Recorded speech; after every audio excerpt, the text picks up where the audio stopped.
It's our top 3 Best Picture Oscar winners in honor of the Academy Awards that just happened. We thought, hey, you know what? Not all the movies are great. I don't agree with a lot of them, but there are some that I have liked. So we each came up with 3, and we're going to share those through our top 3 lists. How do you guys feel about this? I'm curious. Was this hard? This was hard. You're talking about like 96 movies that have won Best Picture over 96 years. That's a lot. A lot of movies. A lot of good ones. Are they was the most deserving one that always won? Probably not. But there sure have been a heck of a lot of really great ones. So this was hard to whittle down for me, and I'll share my scientific method more as I reveal my list. Tudong, how was this one for you?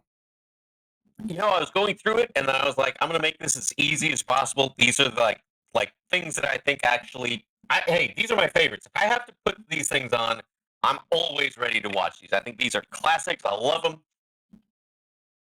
And there you go. I thought this was very easy, but I don't like a lot of Oscar movies. I thought it was very easy. Yeah. It didn't. I don't want to spoil anything, Brody, but I think I can guess your 3. I think my list is going to be very predictable. I think everybody could guess my 3. Just kind of scroll down the list. Yeah. Dylan's going to have some old ones. Number of movies pre-1950 on Dylan's list. Ooh. I'm going to set the line at 1.5. Over under.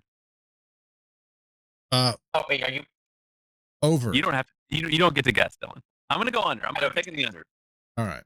So less than 1 is or are you saying 1? It was 1.5, so you couldn't do a push. So, if you have 1, then that's less than 1.5. If you have 2, that's more than 1.5. Dylan's never gambled before. He doesn't know how these over and unders work. He's a clean ship boy, as you can see by his head. Well, the order tonight is Dylan, Brody, Charlie. So we're gonna find out what Dylan's is right now. What's your number 3? All right. My number 3 is oddly the newest movie on my list. It actually goes in descending order when they came out, and it is The Departed. I saw this movie and I absolutely loved it. I was watching it and I was texting Charlie, "You gotta watch this." You say like Martin Scorsese just does sad movies. Forget this. It's preposterous. And then of course the last like 20 minutes, half hour come out, and I was like, No, never mind. But it's still so good. It's so rewatchable. I love it. That scene where Leonardo DiCaprio just punches freaking Mark Wahlberg, I'm like, what was he waiting for? This is not what I was going to guess when you said it was your most recent. This is by far my most recent, but they're not as old as you may expect. Right. However, my number 3, the newest one, The Departed. Jack Nicholson, Leonardo DiCaprio, Martin Scorsese. Can't do wrong. Yeah, good movie. Not a happy movie. No. Fit right into Dylan's aptly named suicide collection. Very sad. I was like, all my movies aren't on the suicide. Like, no. You're right. Yep, this goes too. Very sad. All right. My number 3 is what I thought Dylan's number 3 was going to be. And that's Oppenheimer. Oppenheimer. Is this because of Christopher Nolan? Absolutely. It was after The Dark Knight got snubbed in 2009, which by the way, I was just telling Charlie this, that it was after The Dark Knight didn't get nominated for a Best Picture that they expanded the list to 10. And it's called The Dark Knight Rule. So he got robbed there. Interstellar, which frankly seems like it could be an Oscar movie, like had nothing. It got like cinematography and special effects and stuff, but they did give it to him for this. And was this a great movie? Yes, it was a great movie. Were they throwing Nolan a bone? Probably. And I'm glad that he got one.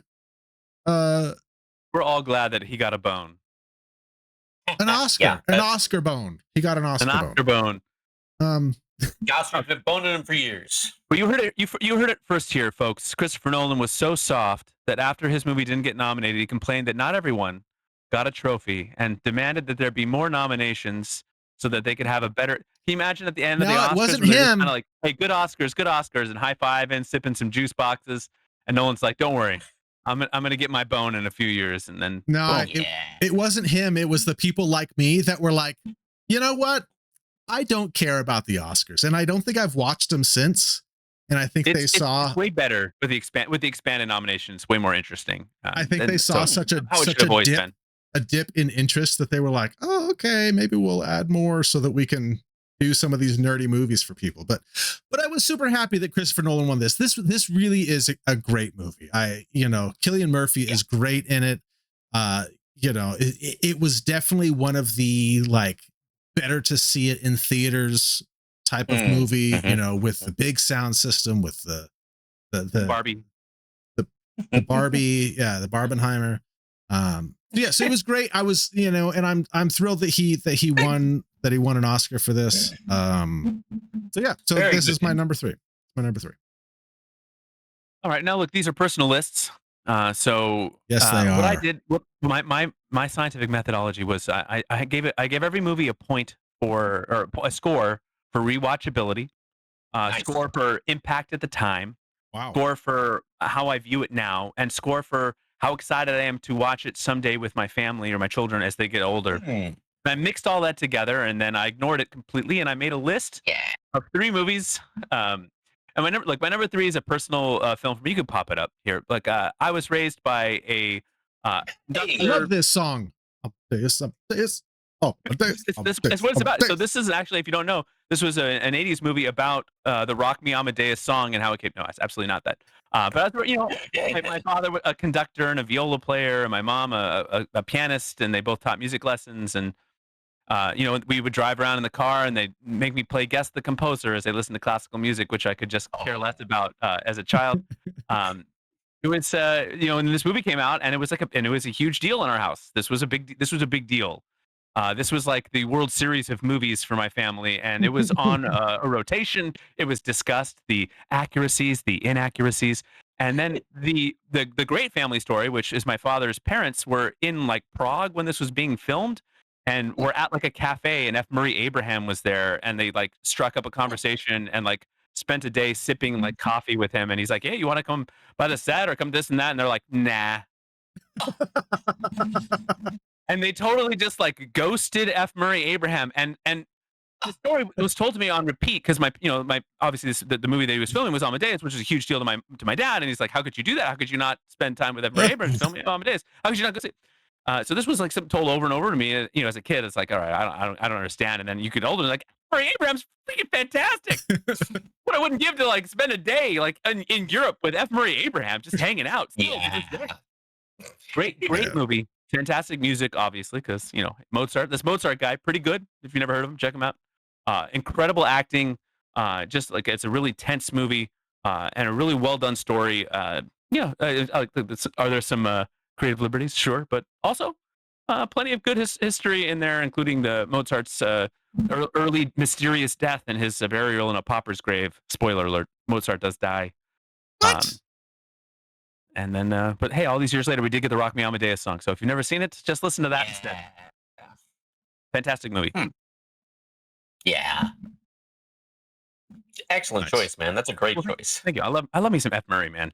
We don't talk about him enough on the pod. He's a national treasure. Definitely. I don't think I've ever seen this movie. Well, I don't know what could be more inviting than this figure with their hands outstretched to you, and please. They look very happy. Watch me. It might be one of those that like if I started watching it, I'd be like, oh wait, no, I've seen this. But incredibly watchable film. Still holds up really well because it's a period. I don't know if I have. Very watchable. So if you haven't seen it, watch it. To check it out. All right, number 2, Tudong. My number 2. It's not as old as you would think that I would choose, but my number 2 is the movie Unforgiven. Oh, I love me some Clint Eastwood, and we got to pay some respects to Gene Hackman, who passed away like last week or whenever it was. I think this is a fantastic movie. It's got it's got one of the best performances from Clint Eastwood. I loved it when Gene Hackman was just like, "You just killed an unarmed man," and his response was just, "Well, he should have armed himself." You got Morgan Freeman. You got Richard Harris, who before he sounded like he was severely old and dying as Dumbledore. And it turned out he literally was old and dying, though. I mean, yeah, I know. Hey, too soon, Dylan. Come on, show some respect. Oh, too soon. Oh, okay. It's been 20 years. Yikes. But yeah, no, I love this movie. I was looking through it and I was like, this did win for Best Picture. That's fantastic. Clint Eastwood got Best Director. This was his kind of farewell to Westerns. And I mean, he was even like waiting to play this role. He knew he had to be older. He acquired the rights to the book. Who wrote the book? He was just like, "This is fantastic." And he met the guy, and the guy was absolutely insane racist. And he's just like, huh, "Okay, I've got the rights." And they did it, and they're like, "Whatever." I mean, I don't know how racist. If like Morgan Freeman was his partner. I don't know if it was designed that way or was Clint Eastwood just like, "We're gonna make some changes." This crazy racist who wrote this book, and I think it's absolutely fantastic. You've got a guy who's just like the entire time, I promised my wife I wasn't going to be bad and get drunk and just murder people. You see him not wanting to shoot or kill anybody in it. At the very end, he gets pushed right too far. He is ready to get out of there and be done. And then he's just like, "What? Give me that bottle. Give me that gun." And the guy's like, "What do you need it for?" He's just like, "Give it to me." Excellent. And he goes and is a terror. He's excellent. Gene Hackman deserved. He got Best Supporting Actor with this performance. Absolutely fantastic in every single way. The whole thing. If you have not seen it, this is the Clint Eastwood movie to see. It is excellent. What did you guys think of this movie? This was on my short list. I thought about this one because I do like this one. I love action. Yeah, give me some action. All right, let me ask you a question, Dylan. Mm-hmm. And Brody, you're welcome to answer as well. Who was older, Clint Eastwood in Unforgiven or Tom Cruise in The Final Reckoning? Mission Impossible is coming out. Tom Cruise. Is my guess. Yeah, that's me too. Crazy. That's nuts. Like Cruise is he's like 63. Like Clint was like 62, so it's close, but like really, it's wild. Yeah, I don't think Clint was doing he wasn't like jumping out of planes or anything in The Unforgiven, but God bless Tommy. He was barely getting onto his horse. He was like getting knocked off of the horse, and he's just like, "I can't even do this anymore." And Tom Cruise is just like, "Here, let me hand you my airplane that I just flew off of." I think I can get onto this. I think I can get it. No, I can't do it. I can't do it. Charlie, say I think I could get on this horse like Tom Cruise. Go for it. No, I can't do. I'm legally not allowed to do any Tom Cruise impressions anymore because they were considered to be too accurate. I was getting. I got threatened by lawsuits from his very litigious Christian Science church that I'm not allowed to say anything about redacted. So we should just go on here before move on. Bro, what's your number 2? All right, my number 2. I did mention that I love action, and boy, this one's got some good action. Are you not entertained? I love this movie. You shake your head, Tudong. You don't like this movie? My head. No. We get really. Oh man, I really like this movie. Hey, there are scenes that I thought were great, but when I put it all together, I'm just kind of like, okay, so he rode from one country to another, and now he's in some other country, and now he's a slave. Well, this all makes sense. I didn't know horses could travel like this. He was driving very viciously. How else did you get from country to country back then? You rode horses. That's what you did. I'll tell you this. What you did. Joaquin Phoenix, when he's talking to his dad, right before he talked to him for the last time, yeah, that was unbelievable. That right there was like shock. I was shocked by that. I was like, I'm like, am I getting choked up? Yeah, Joaquin Phoenix is great. Russell Crowe is great. Man, you've got great action. He's great. Oh, okay. What'd you think I said? Richard It sounded like you were breaking some news. It's fine. Yeah, okay. Thank you. I thought he was breaking news too. You had Richard Harris about to die, but not yet. I feel bad. I do not have a Richard Harris movie on my list. I should have. Come on, Charlie. So that's a through line right there. I love it. But no, I love this. This gives me the action. You know, back in '99, I remember watching this. It's in the theaters. I remember people clapping. It's great. Like the action pieces. I just like when he's fighting the tiger is awesome. When he's fighting the dude with the mask, it's awesome. It's got such like a satisfying ending when he kills Joaquin Phoenix. It's great because Joaquin Phoenix is somebody who is one of those guys that you're like, yes, I want him to die so bad, and you're so happy when he finally gets it. And so it's just I really like this movie. I still need to see the sequel. I haven't watched it yet. It just came, it just came on to streaming. Oh, I want to because I like Gladiator. So I'll see Gladiator too. But I love this that part in the beginning, like somebody wakes him up and he takes a knife right out and he holds it to their throat, and then they're like inside by like the king or whatever, and he's just like, oh. I like that. There's little parts of this that I think are really great. Russell Crowe definitely he earned his Oscar for it. He was really good in this. Yeah, I love this. He earned his Oscar. So. What? He earned his Oscar. Am I wrong? No, it's my number 2. Yeah, it's good. It's really good. I mean, Russell was terrible in it, but it's my second favorite movie. I hated everything else, but you know, I hated every moment of his performance. But watching Joaquin Phoenix die, boom, put it up to the top. It's true. Oh. All right, anyways. So there's my number 2, Gladiator. All right, so look, I had to say it too. When we think about movies, oftentimes there are two things we get caught up in, right? Sometimes we get really wrapped up in the nostalgia of a film, and I kind of talked a little bit about that with Amadeus. It's it gets woven into the fabric of your story. It's part of like you do these. We used to do like top 5 lists and things. You kind of just we talking over Denny's. You just like it becomes part of your story, your canon. These movies that we see when we're young, and they just impact us in a way that like is meaningful at a time where we're looking for things to really impact us. And then you have like the other side of that where you become kind of like prisoner of the moment, where you see something new and fresh and exciting, and it kind of like captivates you in a way that it's like, oh wow, this is the best thing I've ever seen because it's the most recent thing you've ever seen. I'm probably a little bit more guilty of the nostalgia thing. It's a little bit harder, especially as you get older, I think, for things to crack through in a way that's really meaningful when they're new. It's kind of like you already have your favorite movies kind of pretty chiseled in stone. But man, let me tell you, 2024, everything, everywhere, all at once. That was like this was on your list. I knew it. I knew this was on your list. This is really. It had been a while since I saw something that I just really loved, like a new movie that I just loved.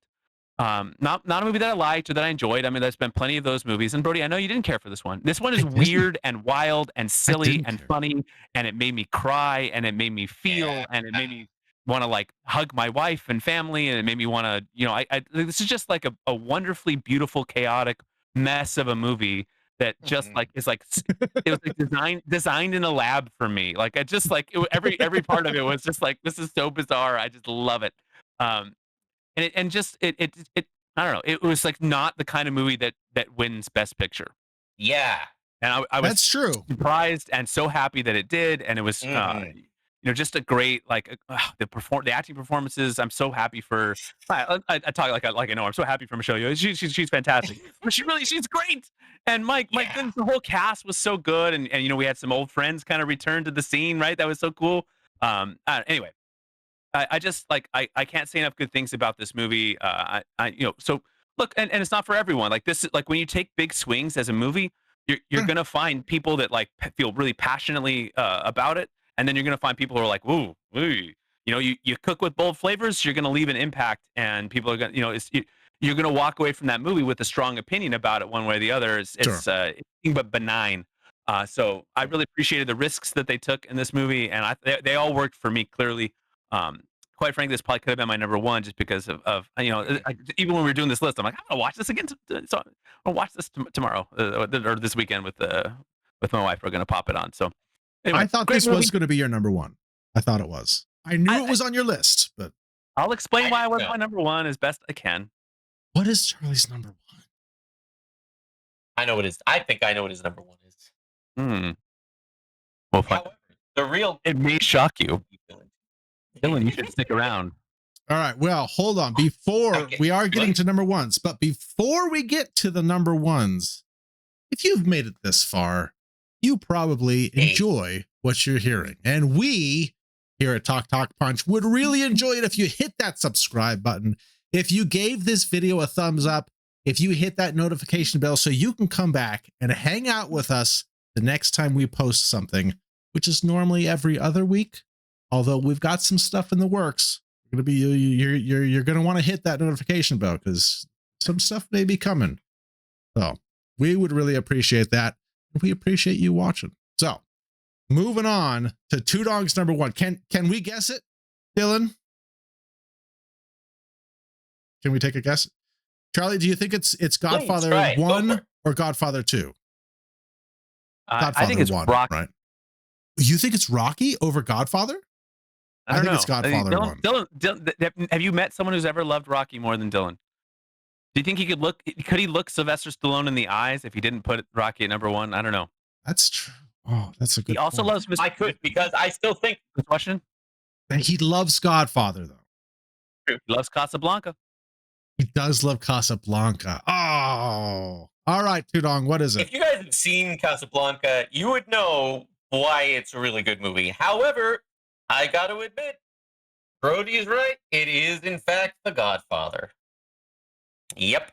Knew it. Marlon Brando. If I finally am able to assist my wife in having a son, Marlon is definitely the name. And I mean, a lot's been said about the movie. Not a lot more needs to be said. I feel like we just leave that one alone, right? Yeah. This is easily my number one, and I'll tell you why very quickly. It's one over Godfather 2, which is also excellent. Excellent movie. And that is because this one was done under a lot of duress. They wanted to fire Al Pacino. They didn't want to hire him at all. They had another director shadowing Coppola because they're like, we're definitely going to fire him. They didn't want to make it a period piece. They wanted all these different things. They had to raise tension in some scenes, use like the discarded film that they hadn't even like cared about. That was like right before action and cut. They had to piece this thing together, and they got genius. And that's the kind of thing that I love. They want Marlon Brando. They want Best Actor. They were given lemons, and they created art out of it, and beautiful. I love this movie for that. Not any other kind of thing, but that right there, everybody is just like losing. They get it done, and there it is. It's Frozen. There you go.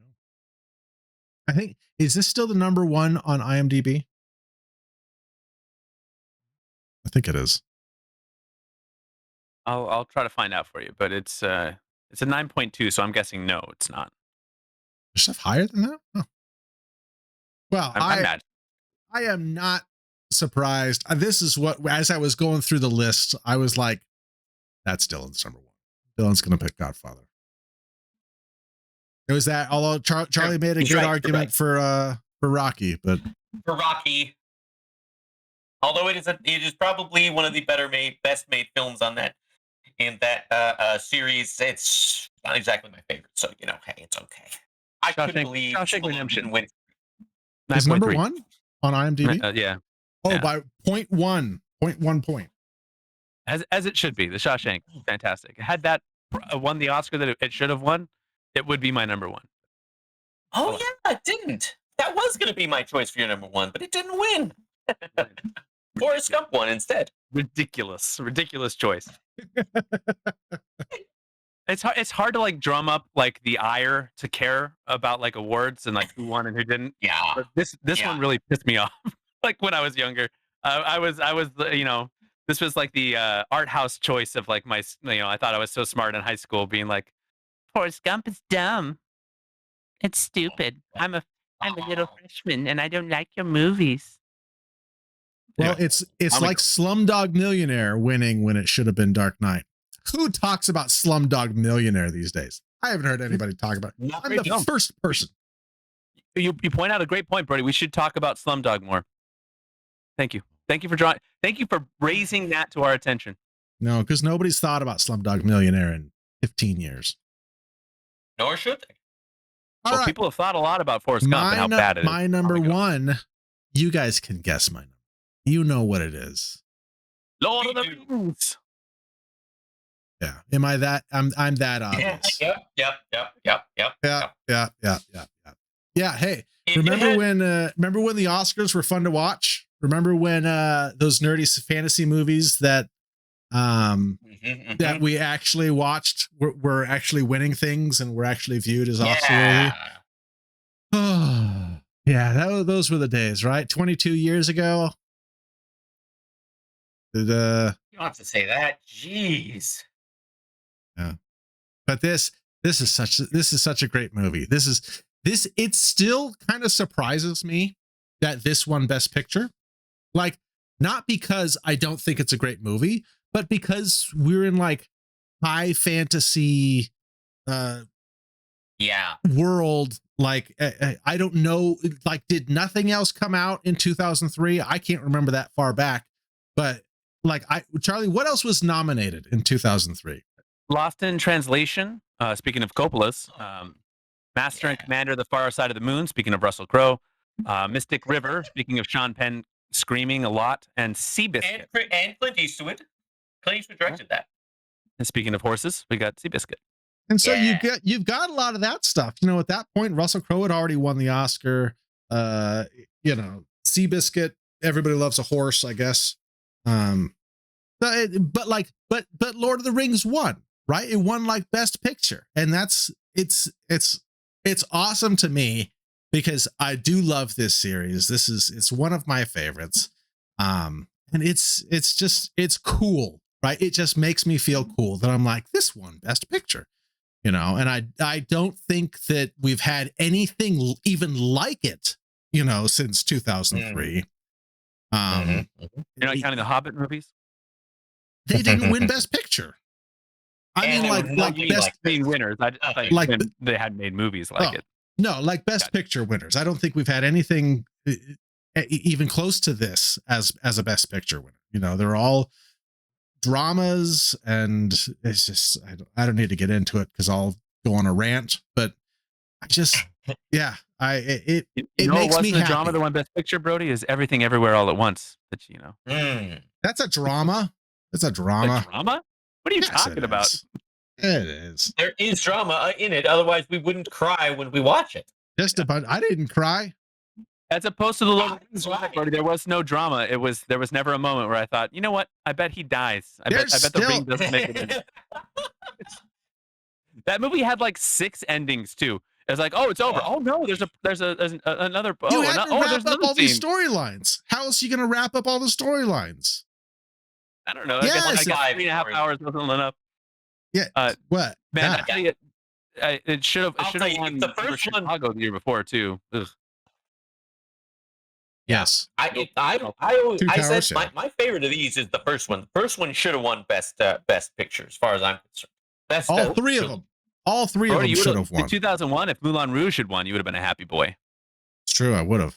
That nominated? Why? Yeah, Moulin Rouge and Lord of the Rings: Fellowship of the Ring were both nominated in 2021, but Beautiful Mind won.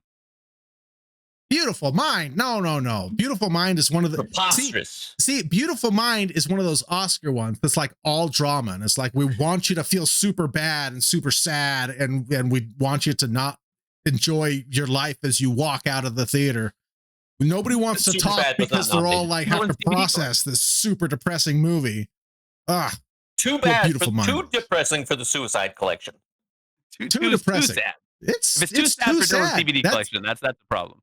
That's one of those movies that is too sad. That should not have won. It should have been either Moulin Rouge or Fellowship of the Ring. I would have taken either. How can you say that movie's too sad and then say that Moulin Rouge should have won, which is a horrifically sad, depressing movie that makes you feel wholly empty at the end. It What are you has talking about? No, no, no, no, no, no, no, no, Emptier no, than no. you should. No, no, no, no, no, no. It has some sad parts, yes, but there are also That's some really, sad. It some leaves you really- sad. Mean like the last half of it. there's really funny parts. The music is great. Come on now. You have Those are John very original Leguizamo. songs, yes. John Leguizamo as the little guy. Come on, there's good stuff. There's good stuff in there. No, no, no, no. He was great in Spawn. John Leguizamo or He John was Leguizamo. also great in Violent Night. Okay, well, I'm getting way off topic now. We're talking about John Leguizamo. I was talking about Lord of the Rings. John Leguizamo should have been in Lord of the Rings. should have. Moving on. Tu Wong Fu, the sequel. Hey, speaking of John Leguizamo, I think he had a small part in my number one film. Dylan, what is Charlie's number one? I thought it was going to be Everything Everywhere All at Once, but Thought it was going to be Shawshank, but he just reminded me he wasn't even nominated, or it didn't win. I mean, like, I don't think When Harry Met Sally won Best Picture. It didn't. No, it Another didn't. travesty in our award history.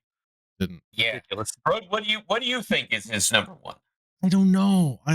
I'm not sure. I didn't even know he liked his number two as much as he did. I saw that and I was so All right, happy. let's end the suspense because it's not a great. Look, I feel bad about my pick already. Brody made me feel bad before we even started. He's like, oh, I picked all the blockbusters, and Dylan's gonna have this, very crafty list, and your list is gonna be all like, who knows, and wild cards, and then I'm like sitting That over is here not with how my I number one. described Put it up, yours. That's like not the how I most described. conventional number one of all time. No, that's a good number one. Apparently, I'm the lone man Oh, out. it's a terrible choice. You're right. I should have done something a little bit more outside of the box. Preposterous, sir.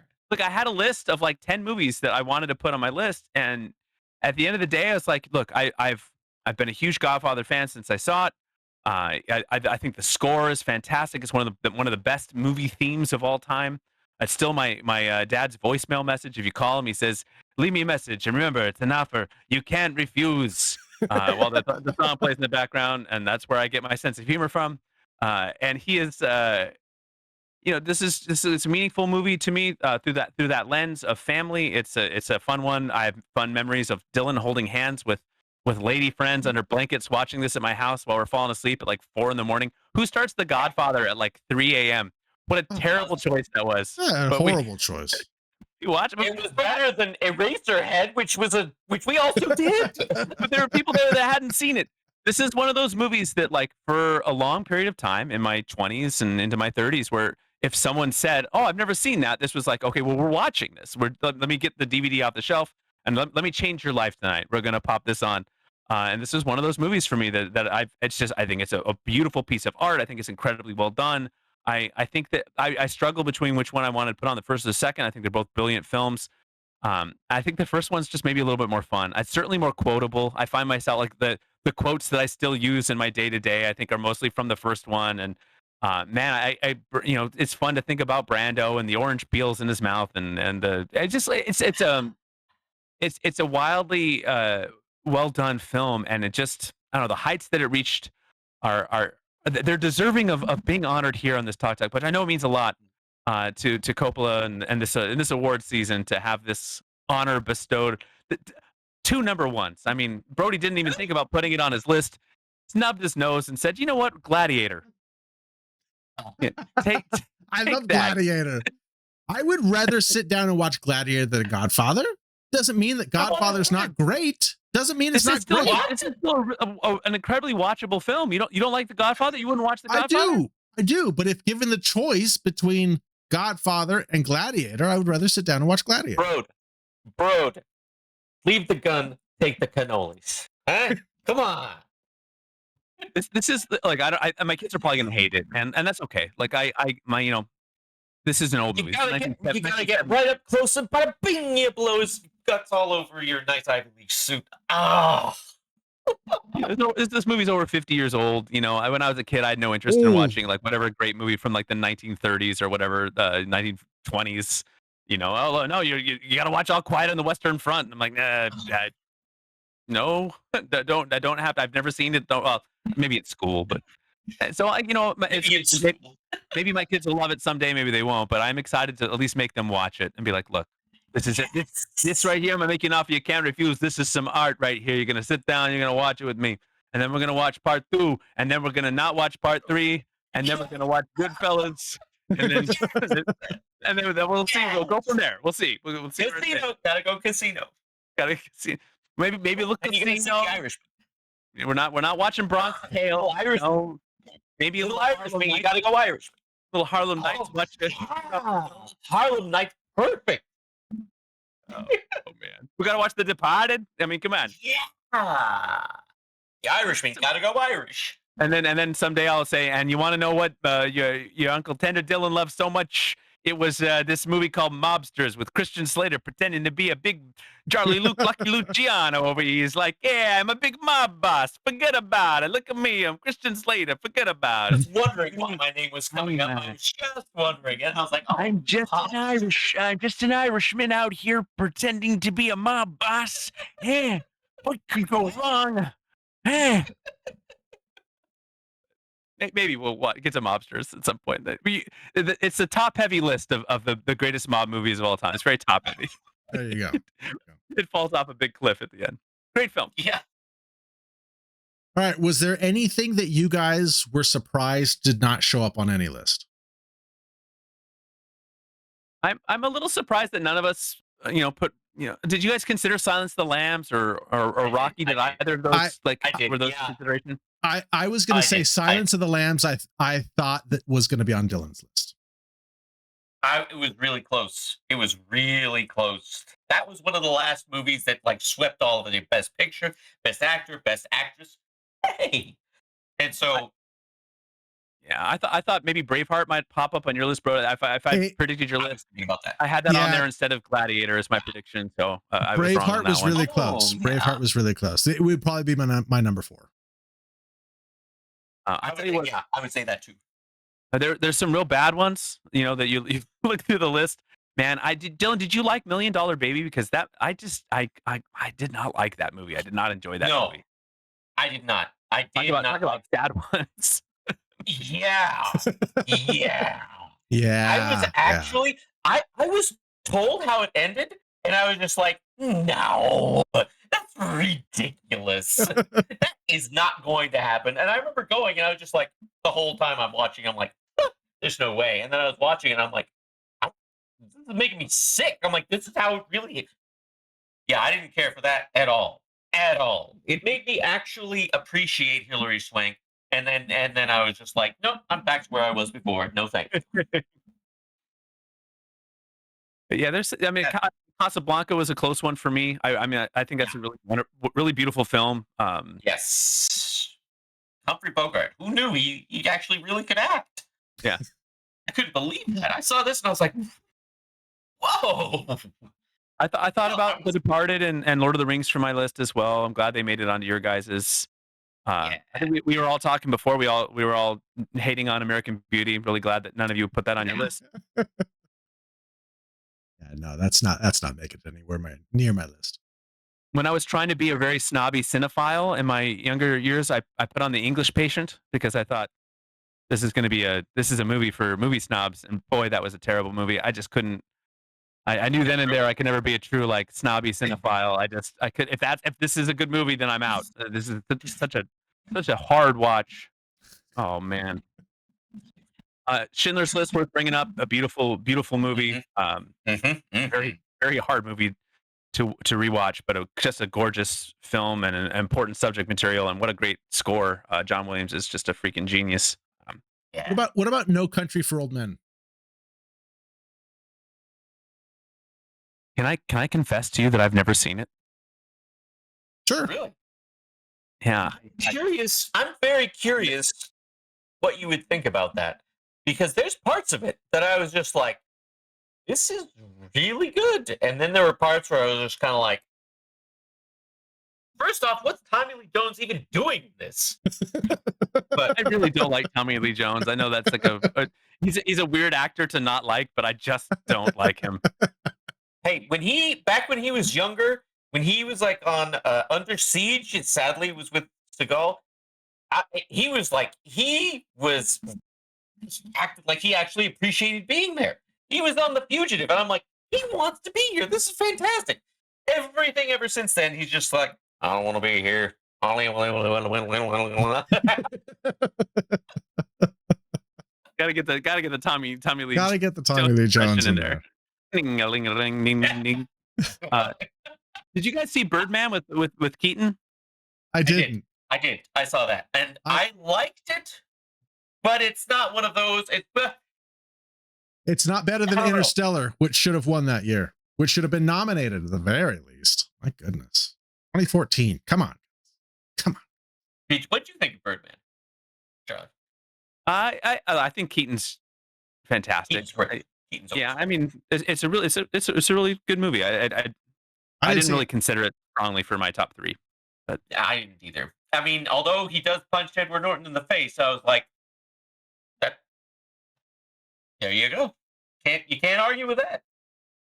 I know this is off topic and no one's gonna care, but I was just playing music and I met a guitarist, and his voice was the exact, like, it was like J.K. Simmons' voice was in his mouth, and Really? and it took me a second to place it because he started talking, and I've never met him before. I'm like, dude, you sound just like J.K. Simmons, and he looked at me. No one has ever said this to him before. I don't understand it. I'm asking him to yell Whiplash quotes at our drummer, and he's looking at me like, you're a weird dude. I'm like, what, I want to record this. You're J.K. Simmons. You sound just like him. How's no one ever told you this before? I mean, like, you close your eyes and it's J.K. just there. Can you at least a Spider-Man quote? Can we get something? Yeah. Nothing. You gotta tell him to shake his fist at the sky and say Spider-Man. You guys don't even have to try to get me to do bad impressions of celebrities. If I just naturally sounded like J.K. Simmons, all I would do is walk around all day quoting lines from various J.K. Simmons projects. That's all I would do. Yeah. I would name my kid Parker just so I could yell it at him. Great. All right. Well, I think that's a good story to wrap up. We're also at time. So let's do it. You guys have anything else to add? Otherwise, Charlie, let's go ahead and wrap this up. Here's what I'd like to add. If you guys could let us know in the comments what your favorite Best Picture winners of all time are. Maybe some of your all-time, like the snubs. Maybe that would be a fun list. We'll do another time. Yeah. The biggest Oscar snubs. But we love talking about movies, as you can see, and we'd love to talk about them with you. So get in the conversation, get in those comments, and let us know what you think, and we will see you next time. Click that like and subscribe below that beautiful beard, and there's more content below if you're interested. We'll see you next time. Are you not entertained?